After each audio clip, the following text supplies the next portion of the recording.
If you want a story that hooks viewers instantly and keeps escalating, this one has all the right beats. Public humiliation, impossible skill, a shocking identity reveal, redacted history, hidden grief, and a final transformation into leadership. It starts with one woman asking for a rifle and unfolds into a larger story about black ops, buried sacrifice, and a warrior who steps out of the shadows to train others before her legacy disappears.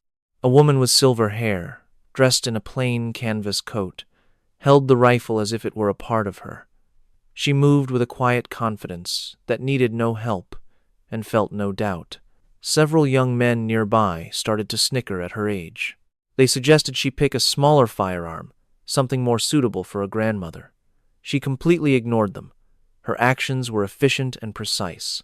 She checked the chamber, secured the weapon, and tested its mechanics. Then, in an astounding 11 seconds, she dismantled and reassembled a rifle that would confuse a typical person. The clerk's patronizing grin vanished. One of the men went quiet. His eyes were glued to her hands, noting the old scars and the clear skill in every move. "How did you know the barrel's twist rate?" he questioned. She gave him no answer. At that moment, the back office door swung open. The shop's owner came out, saw her, and stopped cold. "Byrne, is that you?" The whole shop fell silent. "Who is this woman? Let us know where you are watching from. If you love stories about quiet heroes with unbelievable secret talents, please subscribe. Your support lets us bring more stories to life." The owner's question was about to reveal a secret she had buried for decades, reviving a past she thought was long gone. The Laulu. The sun appeared over the Montana plains at 5:30 in the morning. Soft morning light streamed through the blinds, lighting up a perfectly tidy room. Her bed was made with the crisp, flawless corners of a soldier. Next to it, a woman with gray hair tied in a braid counted quietly. 1, 2, 3. She lowered into a push-up, her back perfectly straight and her elbows held close. Her technique was impeccable, with no wasted motion. At 68 years old, Lori Byrne did 100 push-ups without stopping or shaking, her pace steady and sure. In her kitchen, the only smell was of dark, black coffee. There was no sizzle of cooking, no sound from a radio, just the soft click of a mug placed exactly 2 inches from the sink's edge.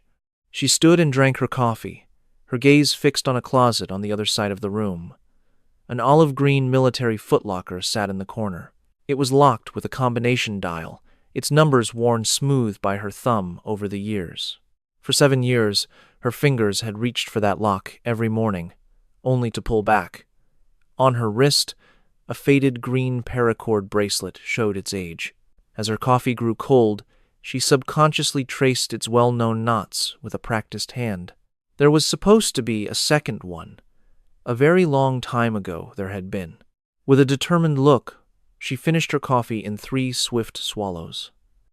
Outside, she studied the sky to predict the weather, ignoring the phone inside. High clouds moving to the east meant the wind would change in the afternoon. She had learned this skill in a place where forecasts were a fantasy, and staying alive meant reading the signs around you. That wisdom, like many things from her old life, never left her. Her truck's engine started right away, its deep sound filling the cool morning air. She automatically counted the 43 steps back to her front door. It was a reflex, judging distance, trusting instinct, finding escape paths. Her former training was always with her. A silent shadow. The Ridgeline Diner had been a Main Street landmark for 40 years. Its name was the only thing that had changed. Lori backed into her regular parking spot, giving herself a straight shot to the street, a habit from her past. Inside, she took the corner booth, which offered a clear view of the front door. Ruby arrived with her coffee without needing to ask. "Aren't you a bit early today?" "Same time I always come," Lori answered. Ruby simply smiled, used to her friend's short answers and constant watchfulness. Lori observed the entrance, the reflections in the window, and the other diners. 3 blocks away, a car backfiring broke the morning peace. Lorai's coffee cup did not move an inch, but her eyes instantly became sharper. Her other hand vanished under the table for 3 seconds, then came back up to hold the mug. Ruby politely looked somewhere else, a quiet custom they had maintained for 7 years. Her breakfast came, cooked just the way she liked it. Lorai ate with total concentration, every action measured and exact. A man at the counter watched her for a moment, curious about the silent woman who seemed disconnected from the world. He then went back to his own food. In a small town, many people had their own stories. Asking questions was not how things were done. It was a town rule nobody spoke of. Around noon, Lorai was heading east on Highway 89 in her truck. She had to buy a new rifle. The barrel on her old one was worn out, its grooves smoothed down from firing thousands of practice rounds. This was how she kept her skills sharp abilities that very few people her age still had. The only gun store for 90 miles was Black Ridge Firearms, a place she had avoided going to for months. It was in a shopping plaza, with a huge flag waving over its door. She could see through the glass that the afternoon customers were mostly young men.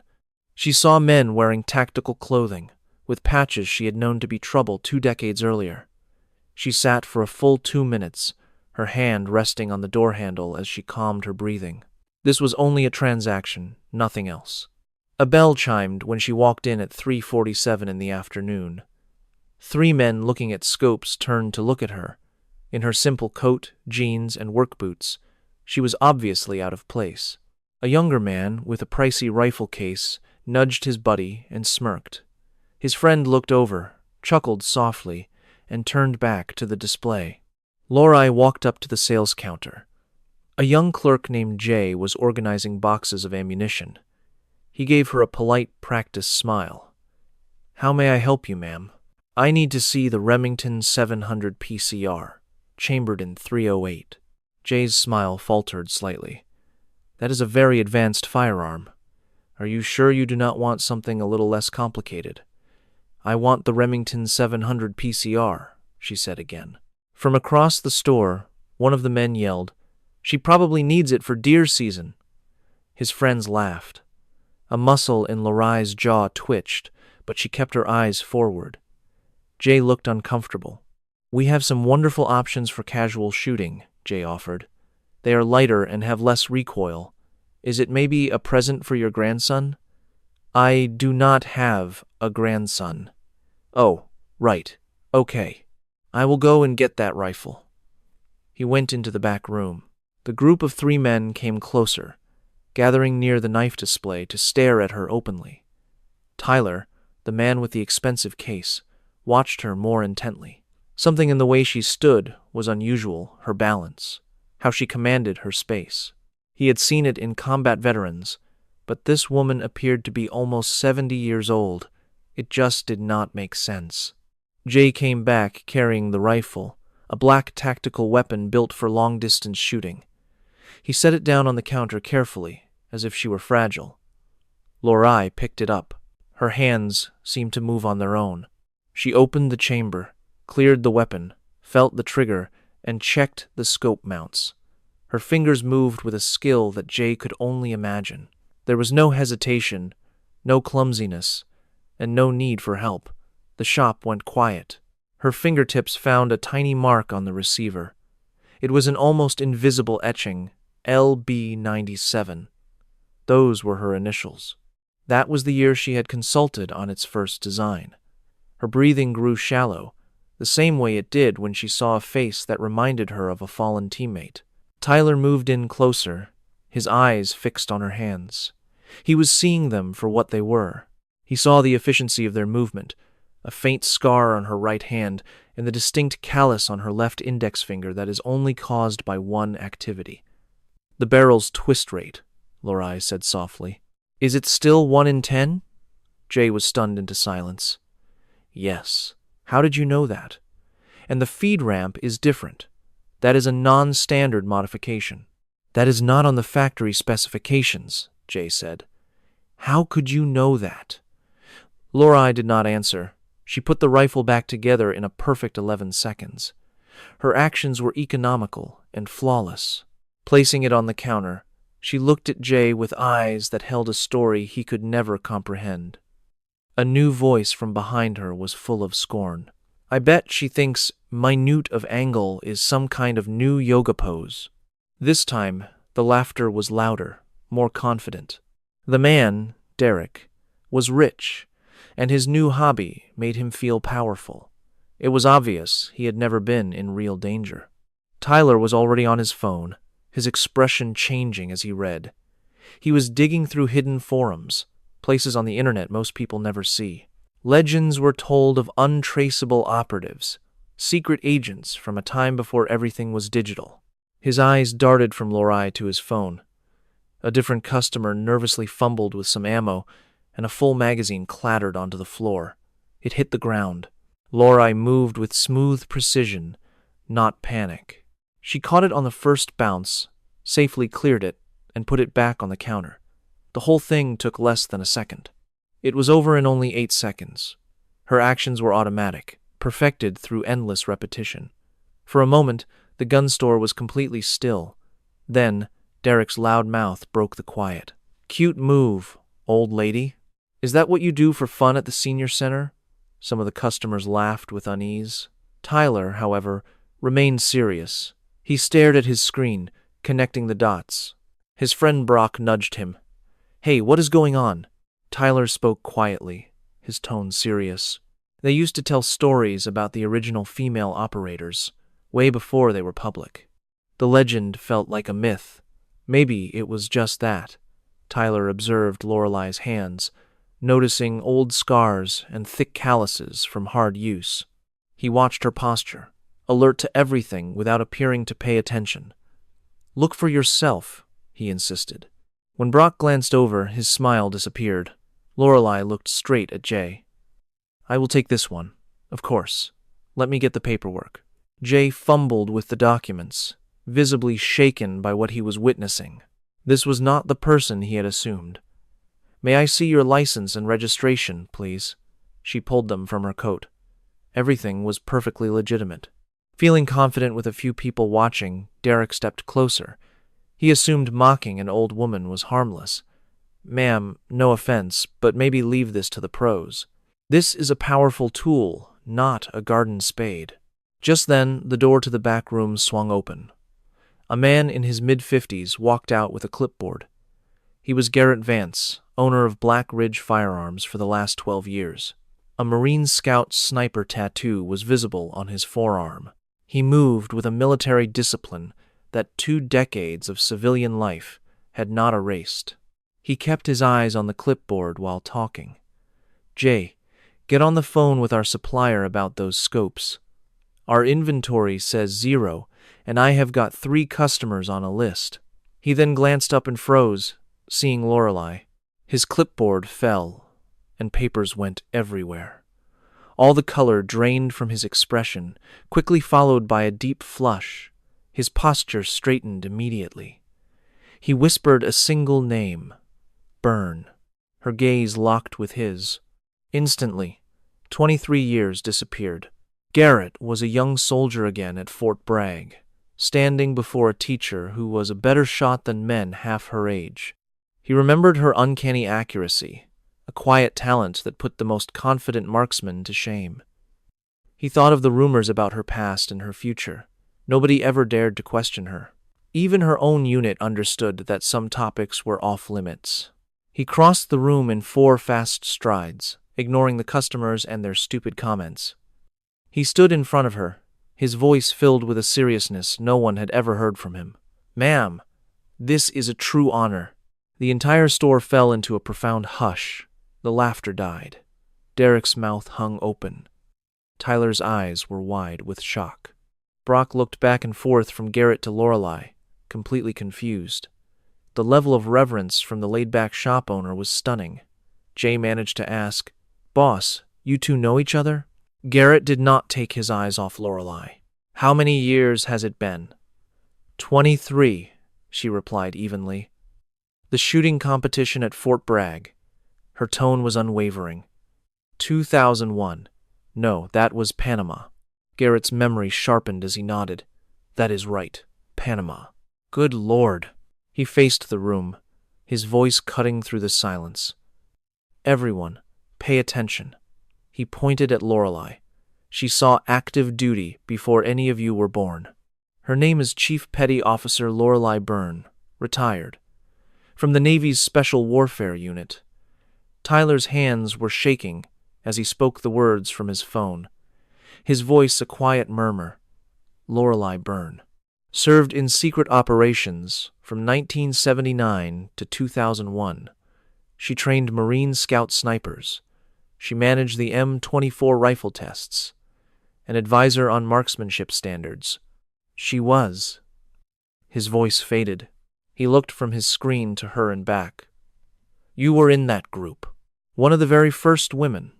Long before it was official. Lorelei was silent. Her face showed nothing, a discipline she perfected when feelings were a liability. Brock muttered in disbelief. That cannot be right. Women were not allowed in special operations until 2016. It was against the rules. Garrett's answer was short. Officially. That single word filled the room. The color drained from Derek's face. His arrogance evaporated, leaving only the crushing realization of his error. Chief Byrne served in Beirut in 1983, Garrett said, his tone matter of fact. She was in Panama in 1989, and a dozen other locations you will not find on a globe. She completed assignments we will never hear of, for people who must remain nameless. And she did it all without seeking any recognition. He took the Remington 700 PCR from its display, handling it with deep respect. The unique modifications on this firearm, its mechanism, the precise slope of the feed ramp. He tilted the rifle until a small inscription caught the light. These innovations were based on her field notes from 1997 from the chief's own analysis. She was instrumental in creating the current benchmark for this type of rifle. He presented the weapon to her as if it were a medal. This belongs to you. No charge. Garrett, I cannot accept that. His voice was insistent yet polite. You must, ma'am. With all due respect, it has always belonged to you. Lorelei took the rifle. Her fingertips gently traced the etched letters. LB-97. It was her mark. Her work. A piece of her history embedded in the equipment of troops who would never know who she was. Jay whispered something that was half oath, half plea. Derek could barely form words. I did not know. We were just joking. Garrett's tone was frigid. You were never meant to know. That was the entire idea. Tyler moved closer, his hands trembling and his voice thick with shame. Chief Byrne, I want to say, I am sorry. I was in the army. I should have seen it. I am truly sorry for... Her voice was gentle, showing no trace of resentment. The mission was that no one would ever find out. She brought the rifle to her shoulder with an easy, practiced movement, like someone who had carried such a tool across the world. This was a protector who guarded others while they slept. When she moved toward the exit, the men instinctively made way for her. They cleared a path, finally understanding the hero they had overlooked. Tyler followed her out, while Brock and Derek were left frozen and silent. Outside, the sinking sun bathed everything in a soft, warm light. The wide Montana plains stretched out to the mountains in the distance. Lorelei carefully set the rifle down in her vehicle. Tyler stood back respectfully, giving her space. Chief Byrne, may I speak with you for a second? She paused with her hand on the truck door. I served in Kandahar in 2019. Things have been wrong since I returned. I have trouble sleeping. My focus is gone. The VA is not helping, and I just feel lost. He breathed in unsteadily. How do you manage it? With all you have experienced, how do you keep going? Lorelei was so still for so long that he thought she would just leave. A gentle wind moved across the prairie. A hawk cried out somewhere overhead. A mission to do what? Maybe showing some young guys who figure they have it all figured out a thing or two. A slight smile touched her lips. Are you familiar with Ridgeline? I am, ma'am. Thursday mornings, 0600, at the public range. It is usually just me. Tyler looked completely stunned. You would actually be willing to do that? I can listen. That is the beginning. She got into her truck, started the engine, and drove off. Her taillights vanished down a path leading to a house and to a footlocker filled with a lifetime of classified history. For a full 5 minutes, Tyler remained in the lot, phone in hand, mind racing. Inside the shop, Derek offers a quiet apology that Garrett does not acknowledge. Brock stares at his phone, his face hardening as he reads something about Tyler. Jay rings up a rifle that is a gift to the person who designed it. Far away, on a secure government computer, a file on Lorelei Byrne is kept safe by secrets that will last forever. It lists covert jobs and missions that were never recorded.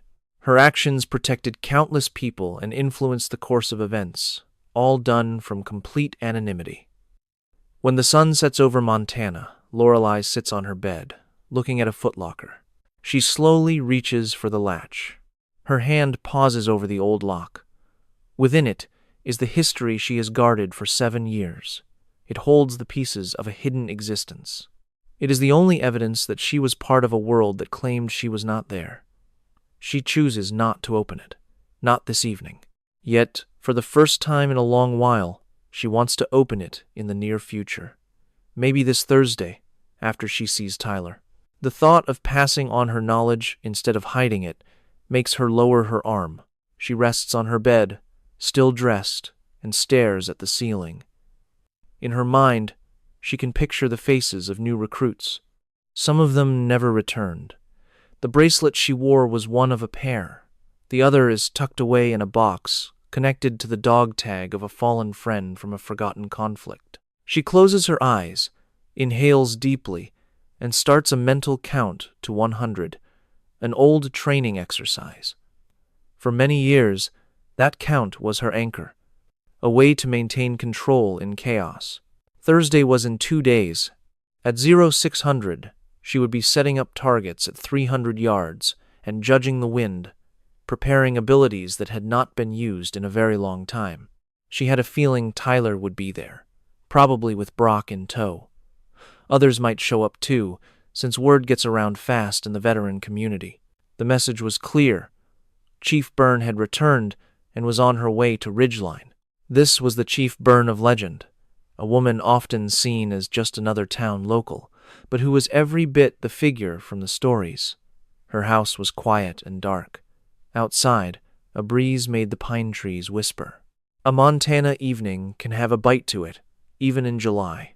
Lorelei Byrne was wide awake, her thoughts on the rifle she had earned the right to claim. Her long season of silence was finally coming to an end. She had never wanted the spotlight, but some skills have to be passed down. Certain lessons are too important to be forgotten. Some things can only be taught by people who made it out of places where a single mistake was your last. On Thursday at 0600 hours, she intended to be at the Ridgeline Community Range. She would not be late, and for the first time in 7 years, she would not be alone. If you are lucky enough to know someone with that kind of quiet strength, a person who never looks for credit for a past they can never discuss, but who has your complete respect, please share this with them. And if stories like this one move you, and you want to stand with these silent heroes, we hope you will subscribe. There are many more stories like this one that deserve to be told. Thursday arrived under a dense, slate-gray sky. You could smell rain on the wind, but it would hold off for at least 6 hours. Lorelei pulled into the Ridgeline Range at 0557, a full 3 minutes early. She went to set up the targets at 300 yards, her motions smooth and certain from years of practice. She fastened the paper, checked the sturdiness of the frame, and adjusted the height perfectly. A wind was coming from the northwest at about 8 miles an hour. She did not need a weather gauge to know that. She could feel the change in the air the way some people feel an approaching storm. At 0603, the sound of tires on gravel announced another vehicle. Tyler's pickup truck appeared over the rise, stirring up a small plume of dust. He parked his truck next to hers and got out slowly, handling his rifle case with great care. His movements were slow and respectful. The confident attitude he had at the gun shop was completely gone, replaced with a deep, nervous reverence. He was the first to speak. "Chief, I honestly did not know if you would show up." Without taking her eyes from the distant target, Lorelei replied, "I always do what I say I will do." Tyler came closer, setting his case on the shooting bench. His hands shook slightly as he opened the latches, showing a standard AR-15. It was a common rifle, owned by thousands of veterans, but truly understood by very few. Lorelei asked him, "What range is your rifle zeroed for?" Tyler looked a little startled. 200 yards, I think." Her response was instant and sharp. "You think?" He tried to explain. "Well, I said it last year, but I have not shot it since then to be sure." Lorelei stood up to her full height and turned to face him. Her expression was a blank mask, but her eyes communicated a sharp disapproval of his carelessness. "You will zero it today. You will zero it every time you come here to shoot. The conditions are always changing, so your zero is always changing. Making assumptions is why you miss." His reply was soft. "Yes, ma'am." Just then, a second truck rolled up. It was Brock's, a newer truck with expensive modifications. He stepped out with a hesitant look on his face. The case he carried for his weapon was obviously a top-of-the-line model. As he came near, Lorelei watched him and asked, "Are you here to watch, or are you here to shoot?" He answered, "I came to shoot, if you do not mind." She gestured toward the firing line. "Then pick a lane, 200 yards." Brock started to set up his gear with the careful, deliberate motions of someone who learned from videos. He had a custom rifle, built with premium parts. It was the kind of weapon that looked impressive, but demanded real talent to handle correctly. Lorelei's expert eye scanned their equipment, missing nothing. Tyler's rifle was filthy. The carbon buildup on the bolt was a jam waiting to happen. She saw that the screws holding Brock's scope were loose. The optic was not seated correctly. She chose to remain silent for the moment. It was better to let them shoot first. "Tyler, you are up. 3 shots, center target. Take your time." He settled into his shooting position, his breathing loud in the morning quiet. His posture was wrong, too rigid, with his elbow held too high. He was fighting his own weapon instead of controlling it. The first shot cracked the morning silence. Through her binoculars, Lorelei saw the bullet hit 5 inches low and 3 inches to the right. "Adjust your grip," she ordered. His second shot landed closer, but it was still off-center. "You are anticipating the recoil. Let the rifle do its job." His last shot hit 2 inches from the middle. It was an improvement. The result was not perfect, but it showed he could learn. Then it was Brock's turn. His posture was impeccable, like a textbook illustration. His first shot hit the exact center of the target. He shot a quick glance at Lorelei, a small smile playing on his lips, as if he expected praise. She said flatly, "The wind is calm, and your target is not shooting back. That is not a real-world scenario." His smile vanished. Lorelei then moved to her own rifle, the Remington 700 PCR from Garrett's shop. She had already confirmed its zero and function. She knew every single detail about the firearm she helped bring to life. She dropped into a prone position in one fluid motion that spoke of thousands of hours of training. "The wind is picking up to 12 miles an hour," she announced. "Your next target is at 400 yards. The paper target was still at 300. Tyler started to ask a question, then thought better of it. Brock just looked confused. Lorelei fired her rifle. The sound was sharper, more distinct than theirs had been. Looking through his scope, Tyler saw the bullet strike a steel target he had not even seen before. It was positioned 100 yards past the paper one. A flawless hit. "How did you even know that was there?" he asked, his voice full of awe. "I set it up at 05:45, she said. Tyler looked at his watch. But that was before any of us were here. Lorelei rose to her feet, brushing dirt from her jeans. I always make it a point to be the first one on site. For the next 90 minutes, she put them through a series of drills that exposed every one of their weaknesses. They had to shoot from uncomfortable positions and find targets on a timer. She made them judge distance and wind speed, using only their eyes and the feel of the air. Her coaching was direct and methodical. When Tyler's unsteady breathing threw off his aim, she corrected his posture instantly. When Brock hesitated on the trigger, she demonstrated the proper squeeze one single time. Around 7:30, more trucks started to arrive. These were the other vets Tyler had contacted. One was Marcus, a former Marine in his mid-40s, with a haunted, intense stare. Another was Sarah, an Air Force vet in her early 30s, who stood with confidence, though her hands were never still. They introduced themselves with respect and asked if they could join. Lorelei studied them for a moment before giving a short, silent nod. By 800 hours, the atmosphere on the range had completely changed. A squad of 5 shooters was now executing drills under Lorelei's command. Her soft-spoken words carried an authority that could not be questioned. It was the kind of authority that is not learned from books or classes.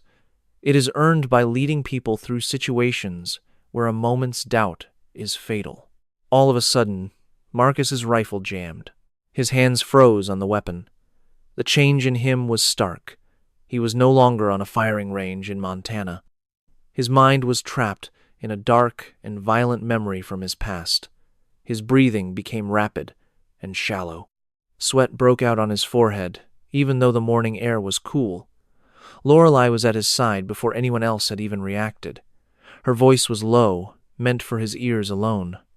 Tap, rack, reassess. You have done this before. Do the drill. Marcus stared into the distance, his eyes seeing something that was not there. She put a firm hand on his shoulder, a physical anchor grounding him in the here and now. You are okay. You are not over there anymore. Do the drill. His fingers finally began to move. He hit the bottom of the magazine. He pulled back the charging handle. He reacquired his target. The weapon was clear. His breathing started to slow down. The gratitude in his eyes was overwhelming. Lorelei gave him a small nod. Good. Now, do it again. Around 8:45, a silver sedan pulled up, looking very different from all the pickup trucks. The man who stepped out was wearing slacks and a collared shirt. Garrett Vance approached them, carrying a tray of coffees and a box of donuts. I thought you all might need a little energy, he said. He placed the food and drinks on a bench, but his eyes were fixed on Lorelei. He was looking at the woman she once was, the instructor who rewrote the book on Marine marksmanship. The legend who trained the absolute best of the best. You are still using the old methods, he observed. Lorelei's eyes had a spark in them. They work. They always worked, Garrett replied. The top brass just could not stand that it was your name on it. She let the comment pass, turning her attention back to Sarah, who was taking aim at a challenging 500-yard target. It was a very difficult shot. Sarah's form was not perfect, but her focus was absolute.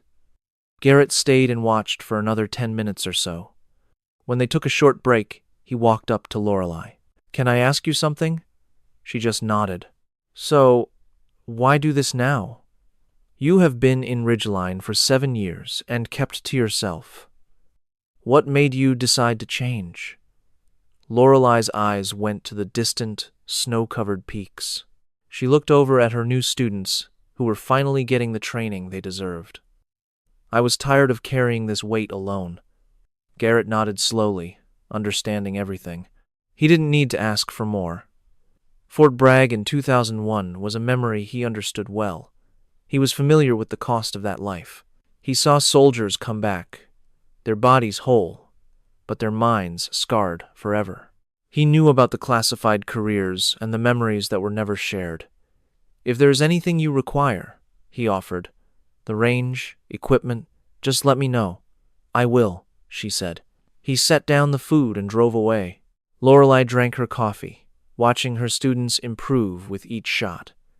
By 10 o'clock, the temperature had climbed 15 degrees. The group was tired, but their focus was sharp. Tyler's shots were now landing in a tight group. Brock had started adjusting for real-world factors, not just textbook theory. Marcus finished a complete sequence without a single mistake. Sarah succeeded in hitting a distant target 400 yards away with a rifle meant for shorter ranges. Lorelei gathered them around. They assembled like pupils waiting for a teacher's final grade. You are all making the exact same critical mistake. You are concentrating on hitting the target.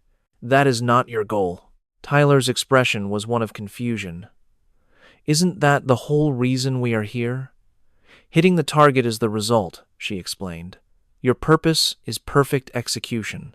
Control your breathing, the trigger squeeze, and your follow-through.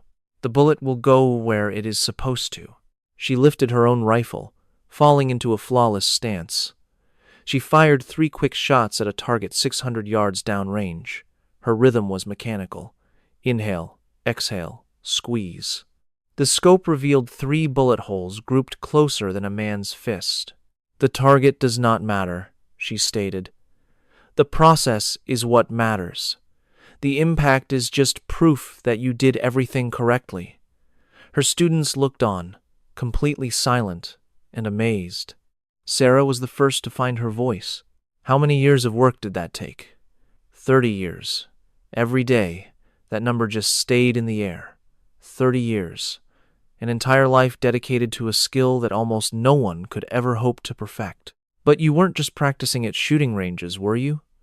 Sarah's voice was quiet. It wasn't a question, it was a fact. Lorelei met her eyes and understood that Sarah knew. She had to be former Air Force intelligence, someone who recognized the shadow world of special operators. Lorelei's silence was a clear confirmation. At that moment, Tyler's phone made a noise. He glanced at the screen, his look of awe shifting to one of shock. "Chief," he said, "I searched your name online. Almost all of it is redacted, but you are mentioned in a few old military publications. You are featured in manuals on long-distance marksmanship. You developed training courses that are still being used. I offered my opinion on a few projects," Lorelei said dismissively. "You created the Marine Scout Sniper program back in 1997. She cleared her throat softly. "I provided some assistance." Brock was now looking at his own phone. "You were an instructor at Special Operations Training Centers. You evaluated new weapons for Special Operations Command. You conducted field tests in active war zones. His voice faded as he looked up from the screen to her. "You were in Beirut when the barracks were bombed." Lorelei's hand found the paracord bracelet on her wrist, clutching it so hard her knuckles turned white. A heavy quiet descended on the range, as if the air itself had frozen. Marcus spoke in a near whisper. 1983. The Marine Barracks. 241 killed. You were actually there. Lorelei's breathing grew shallow and controlled, the same technique she used for a perfect shot. It was a clear sign her past was catching up to her. "I was in Beirut," she admitted. Tyler's voice was now full of reverence. "Were you in the building?" "I was at an observation post 1 kilometer away." Her tone was completely empty, a skill she had perfected to keep her emotions locked away. "We felt the blast and saw the column of smoke. I reported it over the radio before the official alarm was even raised." Sarah's eyes began to water. "You witnessed the entire thing." "I witnessed what was left," Lorelei clarified. "How many people did you save?" The question hung in the air, unanswered. Lorelei's hold on the bracelet grew tighter, the cord digging into her flesh. "That is classified information. But you did rescue people. You went right into that chaos." Lorelei turned toward the mountains, her voice barely audible. "Rescue missions in combat zones are not made public. The personnel involved do not speak about them. That is a rule that has not changed." Brock's voice sounded tight. "You saved lives. I did my job. Your job was observation. My job was to handle the situation as it unfolded." She turned back to them. Her face was an emotionless mask, but a shift had occurred within her. The defenses she had constructed were beginning to crack. 7 years of keeping silent were being chipped away by their inquiries. Marcus stepped closer, his typical anxiousness replaced by a steady gaze. "Chief, there is something I have to tell you." Lorelei simply waited. I signed up for this because I have not had a full night's sleep in 3 years. Sudden noises make me hit the ground. I cannot hold a job, stay in a relationship, or even feel like a person anymore. I figured the focus of shooting might fix me. I hoped the discipline would mend what felt broken inside. He breathed heavily. But I am not broken.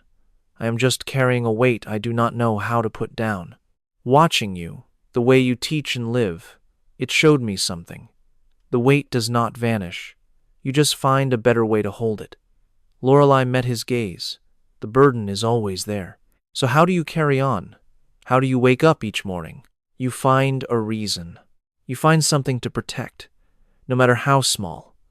Like teaching 5 of us to be better shots, Tyler said, his voice thick with emotion. Is that why you started teaching? For a new mission? Lorelei scanned the shooting range. She noted the steel targets, the spent cartridges, and Garrett's donut box. She saw this little team forming, sharing a skill she had kept to herself for so long. I grew weary of having nothing left to defend. The confession seemed to cost her. Her frame tensed, her hand went to her bracelet, and a slight tremor passed through her before she regained control. Sarah moved a step closer. Chief, would it be okay to ask you about your bracelet? Lorelei glanced down at her wrist. It was a faded, green paracord bracelet, tied by a hand that was now gone. It was his. He did not make it back. Beirut, Panama. Her voice was final. That topic is not open for discussion. It is over. The conversation was finished. Sarah nodded and moved back, accepting that some things were meant to be private. Lorelei checked her watch. 10:47. We are running out of daylight. 1 more set of shots from each of you, and then we will be done.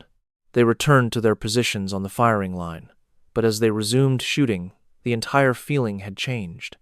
They were no longer just a teacher with her class. They had become a team.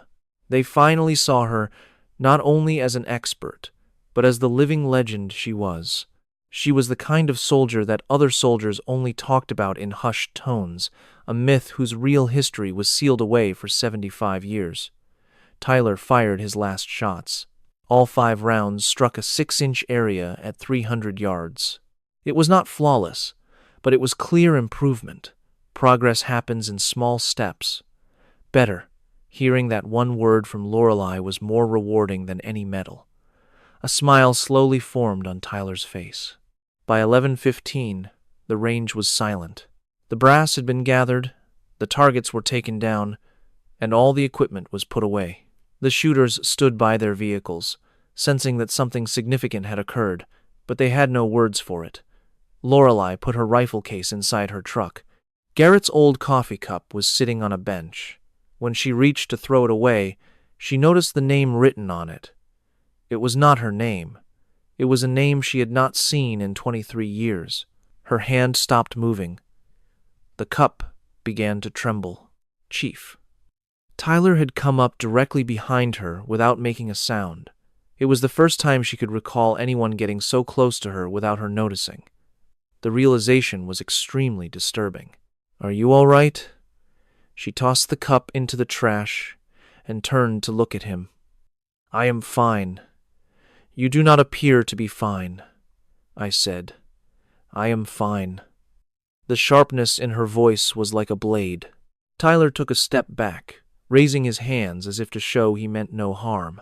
Lorelei took a long, deep breath, consciously making her shoulders drop. Sorry, that is just old habits. It is fine. I understand. No, you do not, but I know you mean well. She climbed into her truck and started the engine. Tyler tapped on her window. She lowered it. We will be back next week, same time. Lorelei paused, her eyes moving from the empty range to the far-off mountains, and then to Tyler's hopeful expression. Thursday at 0600. Do not be late. She drove away without waiting for a reply. In her rearview mirror, she could see them standing together, already talking and becoming a unit. The defenses she had built were beginning to fall. The burden she had carried by herself for so many years was finally beginning to feel a little lighter. The ranch house was in the exact state she had left it.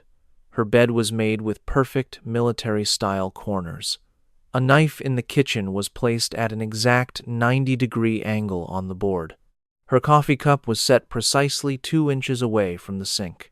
Yet, something was not right. The rifle case was on her dining room table instead of secured in the closet. The footlocker in her bedroom felt like it was drawing her in. She stood in front of it for a full 5 minutes, her hand on the combination lock, feeling the familiar sequence of numbers. She never changed the combination. She knew she could never forget it. It was 3 numbers that contained a whole life of secrets, of evidence, and the only proof she was ever in places the world likes to forget exist. The lock made a clicking sound. She raised the lid. The hinges groaned from many years of disuse. Inside were relics from a life she was forbidden to speak of, all arranged with military precision. A Navy SEAL trident pin was there, its luster faded by trials it was never designed to endure. Her fingers traced the eagle, anchor, trident, and pistol. It was a symbol of service that everyone recognized, but whose real price no one could ever know. There were pictures of teams in desert gear and jungle fatigues. Others showed them in civilian clothes near buildings they were never officially at. Every face in the photos was deliberately obscured. Patches and names were all gone. These were precautions that stay with you long after your service ends. She pulled out a letter, handwritten on official Navy stationery. The ink was faint, but the words remained sharp. It said, "You were the absolute best we ever had." The signature was an intentional, unreadable scrawl. In her world, accepting praise was as dangerous as admitting failure. Beside it lay another paracord bracelet, identical to the one she wore every day. This one, however, was pristine, almost new. It had belonged to someone who never had the chance to wear it in. A small fabric name tag was clipped to it. White thread on black fabric spelled a name she had not uttered in 23 years. She held the new bracelet next to her own. They were a pair at last. It was the first time they were together since Panama, since a mission that was a success on the books but a failure of the heart. The mission that saved 12 people but cost one. A tremor began in her hand. The shaking traveled up her arm and into her shoulder until her entire body was trembling. Her iron self-control, maintained for 7 solid years, finally shattered. A sound tore from her throat, not a cry or a scream, but something more raw. It was the sound of pure grief, rage, and utter exhaustion combined. She fell onto the bed, gripping the bracelets, her gaze locked on the name tag. Tears began to stream down her face. She made no effort to stop them. She just sat in the afternoon light and wept for the first time since the funeral she was forbidden to attend. Because officially, there had been no loss, no mission, and no one to grieve. Outside her window, the wind started to rise. Dark clouds moved in, promising a storm before night. She knew how to interpret a sky like that from her years in places with no weather reports, where a shift in the wind could be a matter of life or death. That was a skill she never forgot. Many parts of that life had clung to her. She placed the 2 bracelets side by side on her nightstand. The set was incomplete, but it was finally reunited. She rose and went to the kitchen, preparing coffee she had no plans to drink. The simple routine was a comfort. The familiar acts helped calm the tempest within her. Her phone vibrated. A text from an unknown number appeared. It was brief. It read, "Thank you for this morning. My name is Marcus. Tyler gave me your number. Hope that is okay. I wanted to let you know I slept for 4 straight hours after we talked. I have not done that in months. Whatever you are doing is helping." She read the text 3 times but did not answer. She had no words. A new feeling was taking root inside her, one she could not name. It could have been a new mission. Or perhaps it was connection. The sense that her own difficult history could help others do more than just get by. Then another message came from Sarah. "Chief, thanks for the range time. I really needed it. See you on Thursday." Then, Brock. "I got new scope rings. I will have it dialed in for next week. I appreciate the blunt feedback. Lastly, a text from Tyler arrived. You are making a huge difference, Chief. I really hope you know that. She set her phone down, staring at it like it was some strange alien object. People were reaching out to her. A team was beginning to take shape around her. Her years of self-imposed isolation were ending one message at a time. Back in the bedroom, the footlocker remained open, its secret seeing daylight for the first time in 7 years. The trident pin caught the sun, casting a shimmer of light onto the ceiling. The photos held powerful stories behind their blurred faces. The letter was still there, a silent commendation for a job that never officially occurred. And on her nightstand, 2 bracelets rested together. One was frayed from years of wear, the other forever new because of loss. They were together again, but they were not whole. They could never be made whole, but they were no longer separated. Lorelei returned to her room. She looked at the bracelets, the open locker, her shielded past, and the new purpose that was just emerging. She picked up both bracelets. With her other hand, she started braiding them into a single, unified piece. She used intricate military knots, the kind designed to hold under immense stress in places that destroy lesser things. Her fingers moved with instinct. The skill was learned 30 years ago and had been perfected since. When she finished, the 2 bracelets had become one solid band. It was thicker and stronger, a fusion of her history and her future. She slipped it onto her wrist. It felt heavier, but it also felt right. She closed the lid of the footlocker, but did not engage the lock. The heavy padlock sat on the floor, ready but no longer required. In her kitchen, she drank the now cold coffee while watching the storm clouds build. Rain was on its way. The range would be nothing but mud tomorrow. But Thursday was still 3 days out.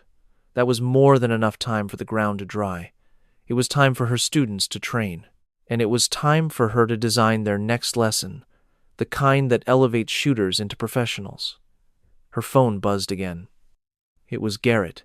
He wrote, I saw you out on the range this morning. It reminded me of my reason for opening this place. Thank you for being here. She read the message, set the phone down, and picked up her empty cup. She washed it, dried it, and placed it exactly 2 inches from the sink's edge. Outside, the first raindrops started to tap against the roof. The sound was like distant gunfire. Her training kicked in without thought. Her muscles tightened. Her senses went on high alert. Her hand moved instinctively for a weapon that was not there. Then, she brought herself back. She was not in Beirut or Panama. She was not in one of the dozen other places where rain signaled approaching danger. She was in Montana, crafting a new life from the remains of a past that was never meant to be known. A storm is brewing, with thunder rumbling in the distance. She watches it from her window, a hand resting on the woven band on her wrist. In its tight knots, she can feel her past and her present intertwined, a sorrow that will never truly leave. But now, for the first time, that grief feels like it has a purpose. We all know quiet heroes, just like her, people carrying incredible weight without a single word of complaint. They are the unseen pillars for so many, but their own journeys are left untold. If this story makes you think of someone, please share it. And if you believe these forgotten legacies need a voice, subscribe to our channel. We are here to share the stories of people like Lorelei Byrne, who changed our world from the shadows. Her Thursday training sessions continued through the summer and into the fall. After only 6 weeks, absolute beginners were shooting with confidence. Her class expanded from 5 people to 8, and then to 12. Veterans from 3 different states began to show up, drawn by whispers on forums and at meetups. The secret was out. Chief Byrne was teaching once more. The legendary instructor, once thought to be a ghost story, was real. By the middle of October, the air at 0600 was cold enough to show your breath, and a fine sheet of ice coated the target stands. Lorelei arrived every morning at 0545. Her motions were fluid as she prepared the targets, a testament to a lifetime of discipline. She held a Remington 700, a rifle Garrett had given her after she had helped with its design. Her initials were inscribed in places only she would ever find. Tyler showed up at 0557, with Marcus, Sarah, and 10 others following close behind. Their pickup trucks were parked in a perfectly straight line. The veterans stepped out with their gear and coffee, united by a silent recognition of the burdens they each carried. Lorelei guided them through the fundamentals they had spent 6 weeks perfecting: breath control, trigger discipline, and how to judge distance with the naked eye. Lorelei focused on the fine details that made a shooter a professional, not a hobbyist. Her composed, strong voice cut across the range, holding them captive. Every syllable she uttered was absorbed. Each demonstration she performed was met with a focused gaze, one earned through life-or-death situations. Just after 7:37, an unknown vehicle pulled in. A black sport utility vehicle with government plates. It was out of place among the usual trucks. The engine hummed for 2 minutes before falling silent. 2 men stepped out, their suits and tactical vests a jarring combination. They moved with the unmistakable bearing of federal officers. It was Tyler who noticed them first. He spoke quietly. "Chief, we've got visitors." Lorelei had already clocked the approaching vehicle but kept her gaze forward. Her attention remained on Sarah, talking her through a 600-yard shot. 2 men walked toward them with deliberate slowness, their hands visible and their stances relaxed but ready. One appeared to be in his late 50s, with silvering temples. The other was around 35, with a focused intensity in his eyes. The older man halted about 15 feet away. He stood by until she acknowledged him, which she promptly did. "Is there something I can help you with?" she inquired. "You're retired, Chief Petty Officer Byrne," the man said as a statement. "I know who I am," she returned. "My name is Coleman." "And this is Agent Harris," Coleman added. "We're from the Naval Special Warfare Command. We're putting together a history of the initial integration programs." A muscle in Lorelei's jaw tightened visibly. "That information is classified," she stated, her tone unyielding. "The records are under review for public declassification. We're interviewing everyone who served from 1979 to 2001. "I have nothing to say," was her flat response. "We aren't asking about mission details," he clarified. "Only to confirm your service period and where you were assigned." "It remains classified," she repeated firmly. Coleman moved a pace closer as Harris hung back, taking everything in. Every shooter on the line had lowered their weapon. The entire range had gone silent. "Chief Byrne, you've been located here for 6 weeks, Coleman stated. "Word travels. A woman who was a SEAL instructor living in Montana is a big deal. In our community, information moves quickly." "Then perhaps our community should practice keeping their mouths shut," she retorted. Tyler stepped up, positioning himself near her. "Chief, what's going on?" Lorelei's gaze stayed fixed on Coleman. "This has nothing to do with you. Get back to the line." "Respectfully, ma'am," Tyler countered. "They are asking about your time in the service. That makes it our business." "Stand down, Tyler," she commanded, her voice turning to ice. Tyler retreated a single step, but did not break formation. The rest of the team gathered behind him, a quiet formation of support. Coleman's expression gentled. "Chief, we are not here to cause problems. The Navy wishes to formally recognize your service. A ceremony is planned at Dam Neck to honor the contributions of some of the first female operators." Lorelei's hand moved to her wrist on pure instinct. Her fingers tightened over 2 paracord bracelets, as if pulling strength from their woven strands. Her past was knotted into one, her present into the other. "No, sir," she answered, her voice resolute. "I didn't serve for a commendation. I served because it was my duty. Recognition was never part of the arrangement, not then and not now." "Things have changed," Coleman urged. "The Navy wants to celebrate what you accomplished." "The Navy can celebrate my service by leaving me alone," she said. Marcus was the one who spoke up, his voice steady. "Chief, it might be a good idea to hear them out." Lorelei finally turned and looked at her students. All 12 of them were standing as one, a unit she was only now truly appreciating. "You have no idea what you are asking," she said to them. "We know you accomplished something extraordinary," Marcus replied. "We know you sacrificed in ways we could never comprehend. That level of commitment deserves to be honored, whether you want it or not." Sarah then stepped up. "Chief, for 6 weeks you have told us the mission is more important than our personal feelings. You said the right thing is harder than the easy thing. Perhaps this is your mission now." Lorelei was stunned into silence. The logic was undeniable. Yet perfect logic could not erase the danger of stepping out of the shadows after all this time. It couldn't account for the vows of silence she had taken, or the peace she had fought for by remaining unknown. Coleman produced a folder from his coat. It was full of photographs. He offered them to Lorelei.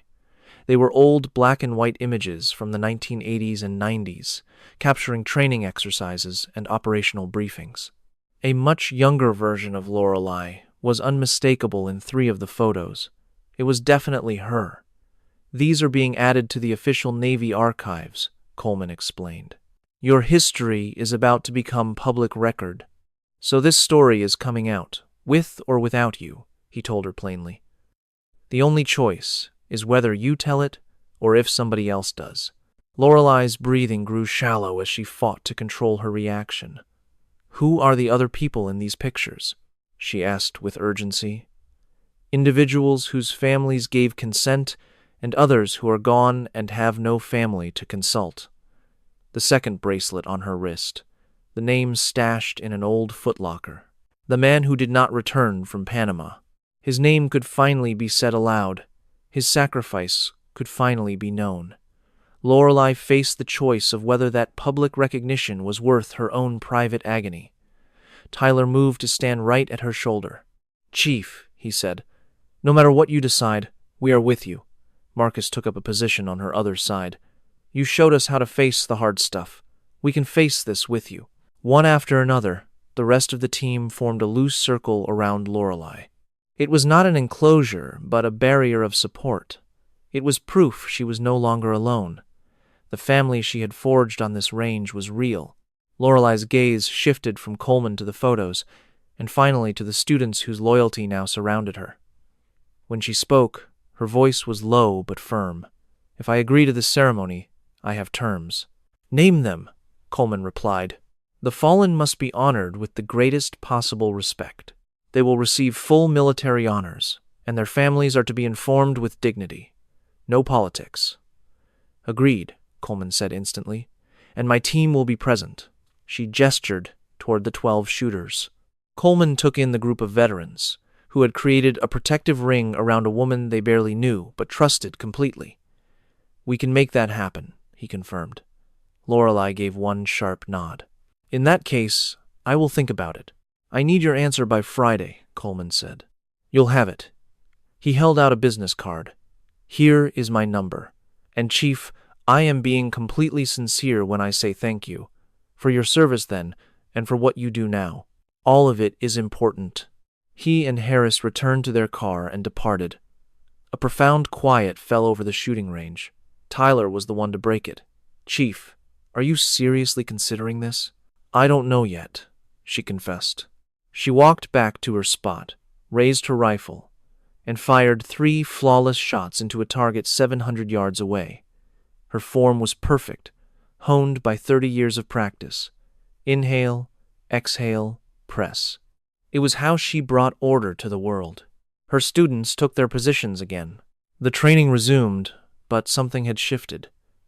The intensely private woman they admired was on the verge of becoming a public legend, facing a spotlight she had spent a lifetime avoiding. Later that night, Lorelei stood in her kitchen, staring at Coleman's card. Laid out on her table were the relics of a hidden life, her trident pin, faded photos of indistinct faces, and a service medal for a mission that, on paper, never happened.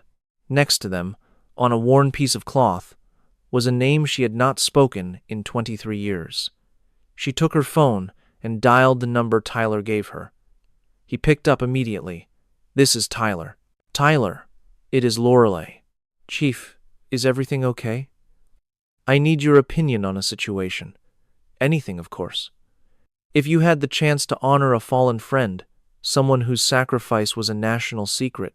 Would you do it, even if it cost you everything? A long, weighty pause hung between them. Tyler's voice, thick with emotion, finally came back. Yes, 100%. I would not even hesitate, even if it brought things to light that you've kept hidden. Especially in that case, he answered. Some stories need to be told. If you're the person who can tell it, that's not a burden. That is a privilege. Lorelei closed her eyes. Thank you, Tyler. Who is this about? He asked gently. It's about someone, she said, who earned more than a classified file and a fading picture. She ended the call, lifted the name tag, and traced the embroidered letters. Her decision was made. On Friday morning, she called Coleman to confirm her attendance. She provided him with the name from the tag, requesting full honors for a soldier killed in Panama on an operation that officially did not exist. Coleman promised her it would be handled. He warned that the path would be difficult, but the honor would be official and correct. 2 months later, Lorelei stood tall in a dress blue uniform she had not worn for 23 years. It still fit perfectly. Her trident pin was brightly polished and fastened in its proper place. Beneath her cuff, the paracord bracelets felt different against her right wrist. Their weight was no longer a burden, but a completion. The ceremony took place at Joint Expeditionary Base Little Creek in Virginia. The event was intimate and respectful. 20 of the first women to serve as operators were being recognized for 40 years of unacknowledged duty. Their families were present, alongside the active SEAL leadership. Access was restricted to official Navy photographers only. Lorelei's entire team had traveled to be there for her. All 12 of them were seated in the crowd, wearing their best effort at formal attire. Tyler's suit was a bit snug. Marcus sported a fresh haircut, showing how seriously he viewed the occasion. Sarah's dress was beautiful, but she looked a little stiff in it. They were all there because she invited them. The 6 months of Thursday training sessions had built a connection far stronger than any found in a normal classroom. The commander of Naval Special Warfare Command delivered a speech. He acknowledged that history had gaps, that extraordinary deeds were done by heroes whose names went unrecorded. He then declared it was time to correct that oversight, in a small but meaningful way. For decades, her incredible service was kept secret, her sacrifices hidden in classified files. This is the story of a hero who was forced to be invisible, and it reminds us why recognition matters. The women were called to the stage, one by one. Each was handed a formal commendation. Each got 30 seconds of praise for a career lived completely in the shadows. When they called Lorelei's name, she walked to the podium like she had rehearsed it 1,000 times in her head but never dared to say it. Chief Petty Officer Lorelei Byrne. She served on active duty from 1979 to 2001. Her file detailed numerous secret operations in places like Beirut, Panama, and across 3 separate continents. She was the lead instructor for advanced marksmanship, an evaluator for new weapons, and a consultant for training methods still used today. The citation went on. Every word was carefully picked to honor her service without revealing national secrets, and to recognize her without risking past missions. When he was done reading, the commanding officer pinned a medal on her uniform. This was not one of the awards from her secret missions, which would stay classified for another 50 years. This medal, however, was a public acknowledgement that she had served, that her contributions were important, and that she helped build the force into what it is today. She gave a crisp salute. He gave one back. She stepped away. But then, something unexpected happened. Tyler stood up and began to clap. Marcus joined him, then Sarah, and then her entire team. Soon, strangers in the crowd began to applaud, feeling the significance of the moment. The clapping grew, shifting from polite courtesy to a powerful wave of genuine admiration. Lorelei clenched her jaw. Her eyes grew slightly damp. She did not weep or break her composure, but a small piece of her rigid self-discipline seemed to soften. Later, at the reception, her team gathered around her. She was never comfortable as the center of attention, but she managed. Garrett appeared, having driven from Montana. He gave her a coffee in a paper cup, just as he had at the range months before. "This suits you, Chief." The uniform, the acknowledgement. She sipped the coffee. It was terrible, like all coffee on a military base. She realized she had missed that taste. An older woman then approached her. She was in her late 70s and walked with caution, but with a clear sense of determination. She stopped right in front of Lorelei and examined her face. "You were in Beirut." The sentence was a statement, not a question. Lorelei gave a slow, deliberate nod. "My name is Margaret Chen. My son was in the barracks. He was a Marine. He was pulled from the wreckage by someone his friends described as a female operator. They said she appeared from nowhere, took charge of the medical situation, and then disappeared before anyone could get her name." Lorelei felt the air catch in her throat. The bombing of the barracks was total chaos. Hundreds were injured, and rescue teams were scrambling everywhere. She remembered freeing men from twisted metal and broken concrete. She remembered the blood, the thick smoke, and the desperate screams for help. She remembered working until her hands were raw and her uniform was destroyed. "I cannot say for sure if I was that person." Margaret's eyes were moist, but her voice was strong. "My son is alive because someone knew exactly what to do, because someone kept a clear head while the world was falling apart. He is alive right now. He has 3 children and is a paramedic. And for 40 years, he has wondered about the person who saved him, just so he could finally say thank you." She held out a picture of a young Marine in his dress blue uniform. Then she produced another picture of the same man, now much older, with his family, his face glowing with happiness and life. Lorelei accepted the photograph. She examined the man's face, but did not know him. It was not possible to remember a single individual from that awful day. But she did remember the job. She remembered the mission. She remembered doing everything in her power to save people from what should have been their grave. "I am just glad he made it home." Margaret gently held Lorelei's hand. "Thank you, for my son, for all of them, for doing your job when nobody was watching and nobody would ever find out." Those words broke something deep inside her. The last wall she had constructed around her heart finally gave way. Lorelei's eyes filled with tears. A single tear traced a path down her cheek. She did not try to wipe it away. Tyler came to her side. "Chief, there is someone else who wants to meet you."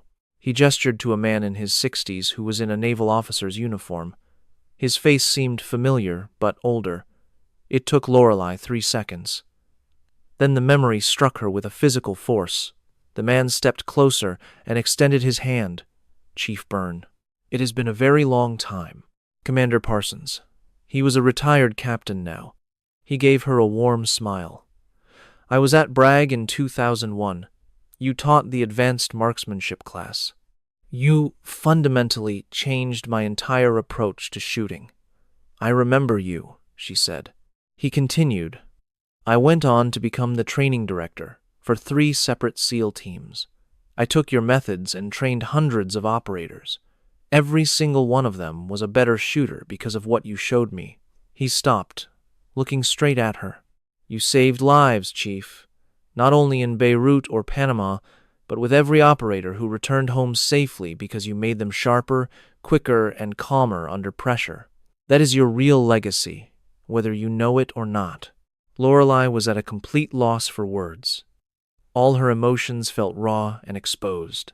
All she could manage was a nod. Parsons gave her a sharp salute. She returned it with the same perfect form. He then turned and departed, leaving her with her team, surrounded by people whose lives she had touched in ways she was just starting to understand. The reception continued for another hour. Lorelei spoke with the other honored women and met their families. She was thanked by strangers whose relatives were alive because of her. The immense burden she had carried alone for decades at last began to feel lighter. It was not gone, but now it was shared. On the flight back to Montana, Tyler sat in the seat next to her. She was quiet, watching the clouds pass below. "Are you okay, Chief?" he asked. "I am not sure yet. That was a lot to process. She agreed. "Do you regret going?" he asked her. "No. I was worried I might, but I do not." "Good," he said. Then he waited a moment. "So, what comes next for you?" "The same thing it always is. Thursday morning, 6 o'clock training."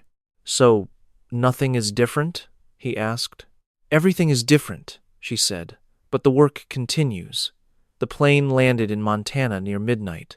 Lorelei drove home in the dark, her headlights cutting a path through the mountain roads.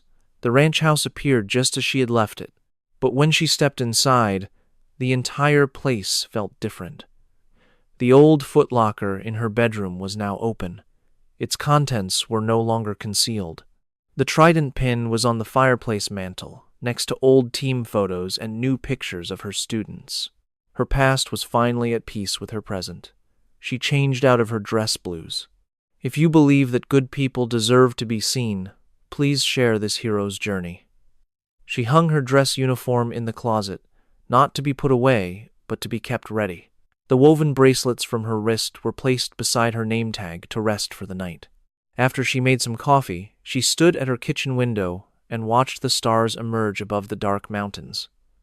Her phone lit up with a new text. Marcus wrote that her being there had meant the world to him. Sarah said she was a real inspiration. Tyler told her it was an honor to be her student. She looked at their messages, unable to form a reply, feeling a profound sense of gratitude and calm. She was discovering that a burden shared with others is much lighter than one you carry alone. Thursday came with a sharp, clear chill in the air. Lorelei was at the shooting range by 5:45 in the morning, setting up targets with an easy, practiced motion. The routine was a familiar comfort. She went through the same drills she had for months, but something had shifted. The weight on her spirit was not as heavy, now distributed among many instead of being held by just her. Trucks began to arrive at 5:57. It was Tyler, Marcus, Sarah, and 10 other regulars. This morning, however, was different. 4 new trucks pulled up, carrying 8 faces she did not recognize. They were veterans who had heard about the ceremony and had come from all over Montana to see her. They came up to her with a quiet reverence. A woman in her 40s, who carried herself like an Air Force officer, spoke up first. "Chief Byrne, my name is retired Captain Rodriguez. I flew missions with targeting systems you helped create. It would be a true honor to learn from you." Lorelei looked at the expanded formation. There were 20 shooters now, more than she had planned for, but it was precisely what these mornings had become. A community bound by a common purpose. "Get your rifles on the line," she ordered. "We start in 5 minutes." The training continued until noon, running longer than usual to include the new arrivals.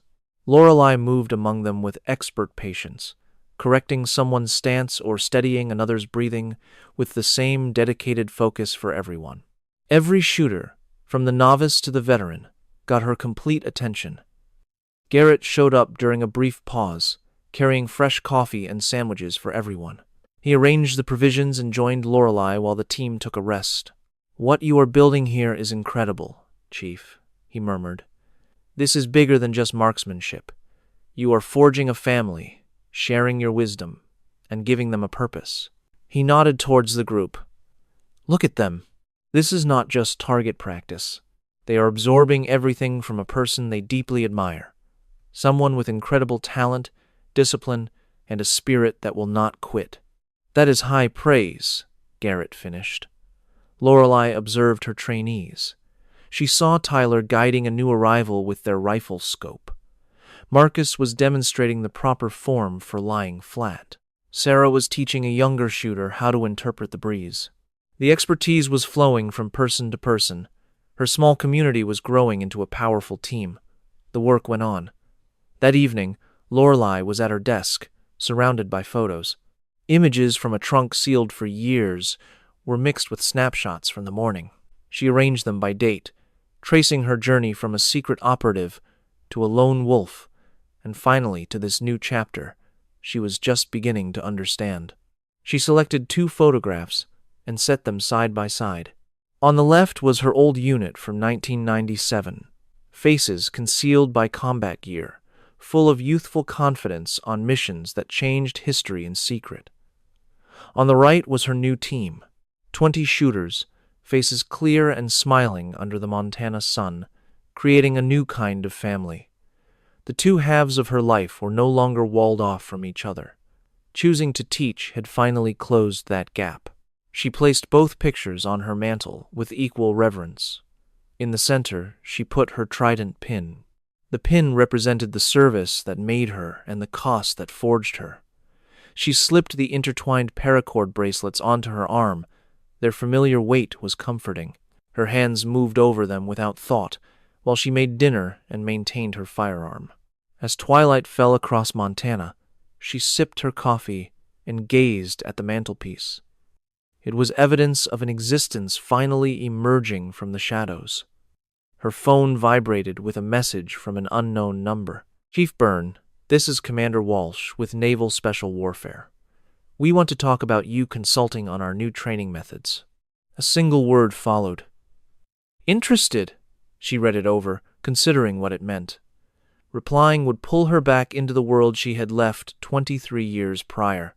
It was a deliberate move away from her secluded life. Her response was brief and direct.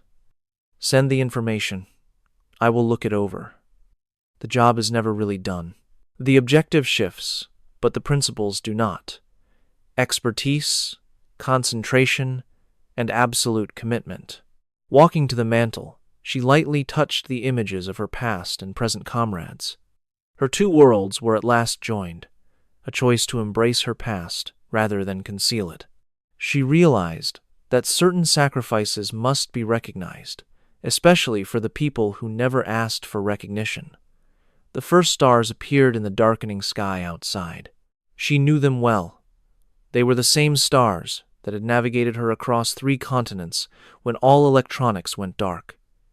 They were a reliable, unchanging guide. She went back to her chair and took up 2 bracelets in her hands. One was hers. The other had belonged to a fallen teammate. They represented an unbreakable connection, a profound grief, and the stark reality that some assignments demand everything. Yet they also stood for endurance and the will to keep going.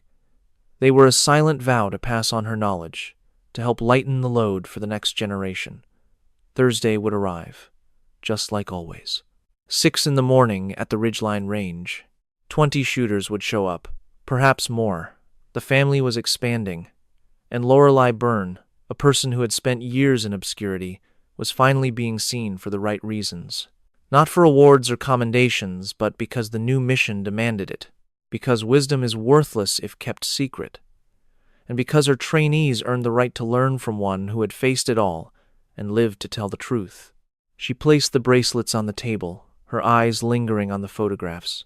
A slight, authentic smile formed on her face. The sensation was unfamiliar but true. The burden remained, yet it was now carried by many. That changed everything. A deep sense of peace filled the home. At 5:30 tomorrow she would rise, make her bed with sharp corners, and complete 100 push-ups. She would sip her coffee and study the pictures that were no longer hidden away. Her daily rituals were the same, but the overwhelming isolation was finally gone. In 3 days, 20 veterans will meet on a Montana range to train with someone they look up to, a mentor with talent, toughness, and an unyielding will. Chief Petty Officer Lorelei Byrne is retired, but her service is finally seen. She has left the darkness behind permanently, continuing to teach, to serve, and to bear a burden now lessened because others help carry it. If this story resonated with you, and you know a veteran whose service went unrecognized, please share this with them. Remind them that their sacrifices were noticed, and their commitment meant more than any document could capture. And if you feel that these tales of silent courage should be told, we invite you to subscribe. More stories like this are ready to be shared, more legacies are waiting to be recognized, and more truth is ready to be revealed.